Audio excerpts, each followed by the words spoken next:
E aí galera, tudo tranquilo? Então, vamos lá para mais uma videoaula de revisãozinha, certo?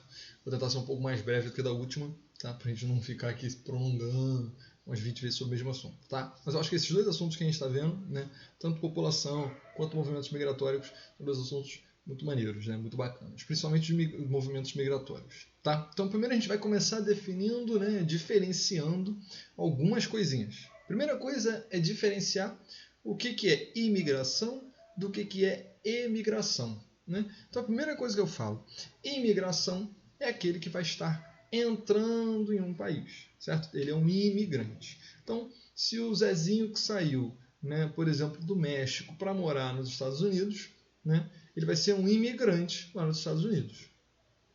E o emigrante? Emigrante, né, é a Valentina que saiu do Brasil para morar na França. Beleza? Ela saiu do Brasil, então ela é emigrante, certo? Agora, presta atenção que toda pessoa que está saindo, ela também está entrando em algum lugar.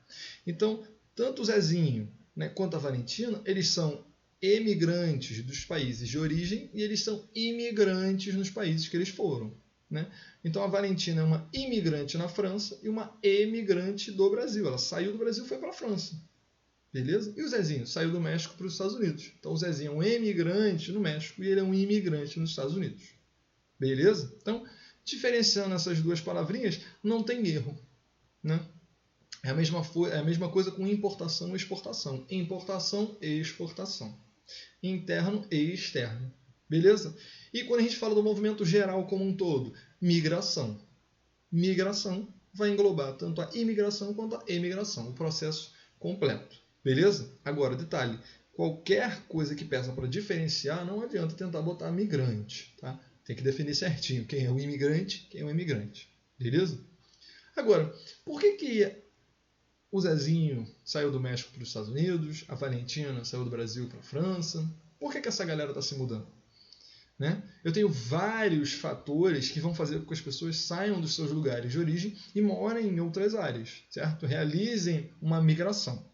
Tá? E aí eu vou ter duas categorias de fatores, né? Os fatores de atração e os fatores de repulsão, certo? Fatores de atração, como a gente vai visualizar pelo próprio nome, vão ser coisas positivas que vão me atrair no país que eu quero ir morar.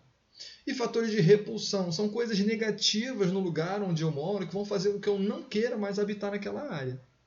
Beleza?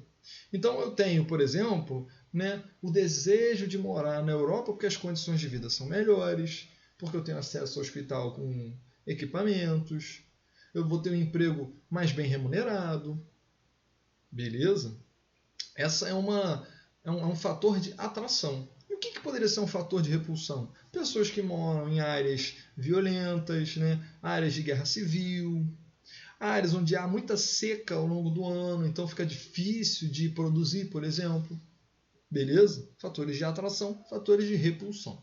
Certo? E aí o que a gente tem que estar ligado? Né? Algumas dessas migrações acontecem por vontade própria. Né? Então eu quero ir morar fora, eu quero ir morar na Alemanha para poder fazer faculdade na Alemanha. Né? É um desejo. Né? Então a migração ocorreu de forma voluntária.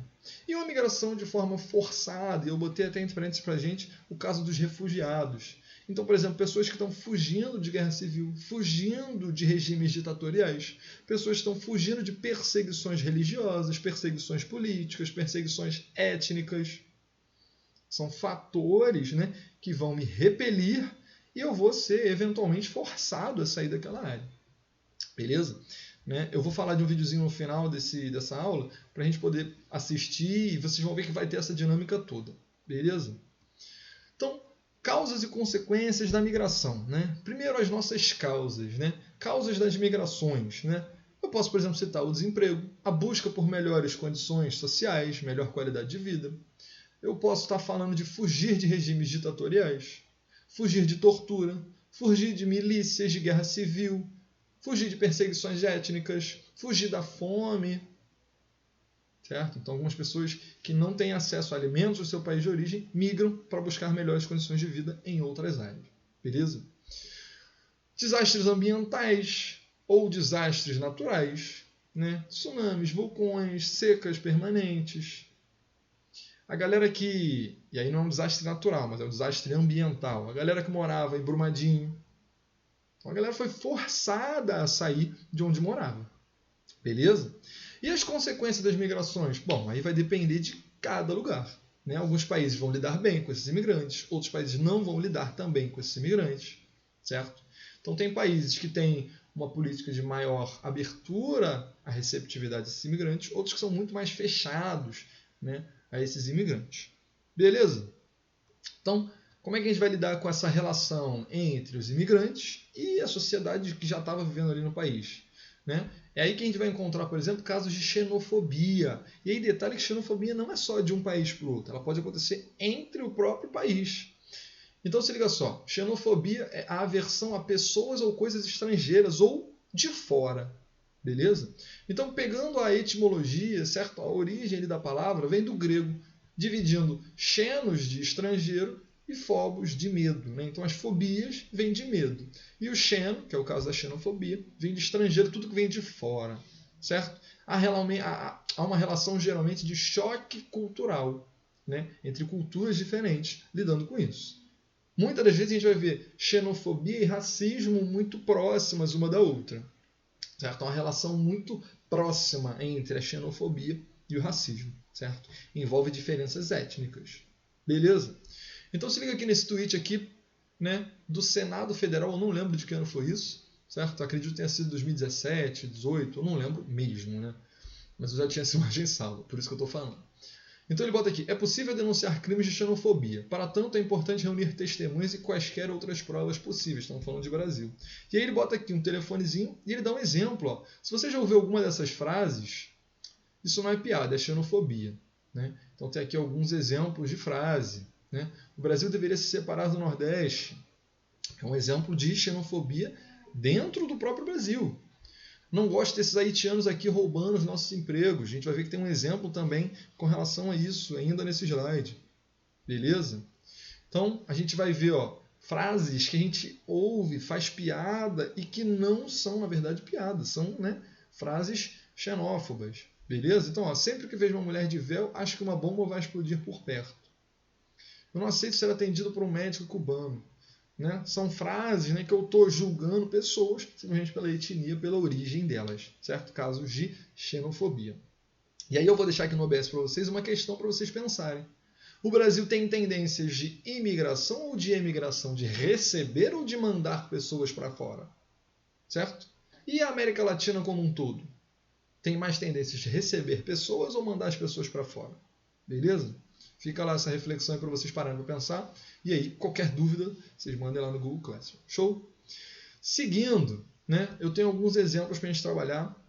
Eu trouxe aqui 5 links e eu vou deixar todos esses links junto desse vídeo aqui quando eu postar para vocês. Beleza? Então tem um vídeo aqui sobre refugiados e imigrantes, um vídeo do canal da ONU, beleza? Um vídeo legendado. Então o link está aqui, eu vou mandar para vocês o linkzinho bonitinho na postagem lá do Google Classroom. Beleza?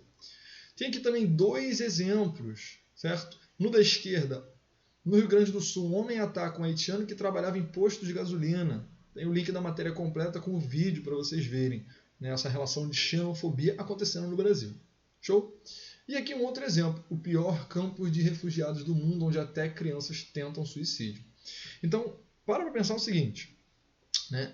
Quando vocês forem ler essa matéria da BBC, para pensar o seguinte, o que faz, né, com que pessoas saiam com famílias, crianças pequenas, crianças de colo, saírem dos seus países de origem para se arriscar em situações como essa, se arriscar na travessia, às vezes, pelo oceano.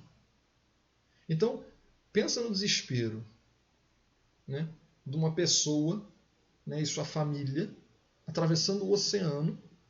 Ou seja, a condição original do país delas tem que ser muito ruim para ela poder arriscar filhos recém-nascidos, filhos pequenos. Olha aqui, ó. São muitas crianças que migram junto. Né? Porque, na verdade, os pais estão só querendo condições melhores para a sua família. Beleza? Então, para pensar como é que é essa relação de, né, sair do seu país que está com problemas e tentar buscar a vida num outro país completamente diferente, às vezes com uma língua diferente. Beleza? Nesse vídeo aqui da ONU tem um caso no Brasil e o rapaz ele está falando um português ali que ele está aprendendo ainda. Então tem essa questão da diferença linguística também envolvida no processo das migrações. Beleza? Mais outros dois exemplos aqui para a gente, né? São dois exemplos do mesmo país, dos Estados Unidos, né? Aqui na esquerda, falta de mão de obra estrangeira deve afetar os Estados Unidos após a saída do Trump. Então, o que a matéria está falando é sobre a política anti-imigração e como isso vai afetar a mão de obra dos Estados Unidos. Beleza? Então, grande parte da mão de obra dos Estados Unidos vem de países da América Latina. Então, eles dependem também um pouco dessa mão de obra, né, estrangeira, né, que vai fazer, muitas das vezes, vai aceitar empregos que nativos dos Estados Unidos não vão aceitar, certo? Nativos, eu digo pessoas dos Estados Unidos mesmo, tá? Não só necessariamente grupos indígenas, mas nativos, né, originalmente, lá com o Green Card. E a outra reportagem fala da falta de imigrantes faz Trump liberar lotes de 15 mil vistos. Ou seja, a gente já está vendo, né, impactos, né, dessa política anti-imigração na necessidade de mão de obra. Essa matéria aqui é de 2017. Beleza? Então depois vocês dão uma lidinha nessas matérias aí todas. Show? Antes de a gente finalizar aqui, então, o gabarito, né, das questões conceituais e contextualizadas eu vou mandar para vocês em PDF, igual eu fiz da última vez. Vou mandar em PDF na publicação que eu botar os links e esse vídeo. Beleza? Se ficarem dúvidas, vocês coloquem lá nos comentários dessa mesma publicação que eu botar o gabarito, para a gente organizar bonitinho. Então, bota lá, faz exercício, vê o gabarito, dúvidas, não dúvidas, e coloca lá para a gente poder resolver. Beleza? Valeu, galera. Até a próxima.